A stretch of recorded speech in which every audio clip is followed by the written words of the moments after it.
లోయి, యూనికే అనే స్త్రీల గురించి ఎప్పుడైనా విన్నారా? ప్రతి క్రైస్తవ తల్లి వీరి గురించి తప్పకుండా తెలుసుకోవాలి.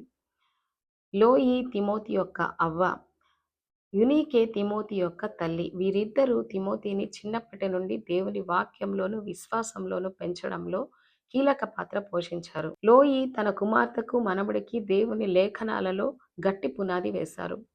యునీకే అన్యుడైన గ్రీసు దేశస్థుని వివాహం చేసుకున్నప్పటికీ తన కుమారుడిని మాత్రము వారి దేవుళ్ళ వైపుకు మళ్లించక దేవుని మార్గంలోను విశ్వాసంలోను పెంచారు. తిమోతిలో ఉన్న నిష్కపటమైన విశ్వాసము మొదట అవ్వైన లోయిలోను తల్లి అయిన యునీకేలోను చూశానని పౌలు గారు సాక్ష్యం ఇచ్చాడు.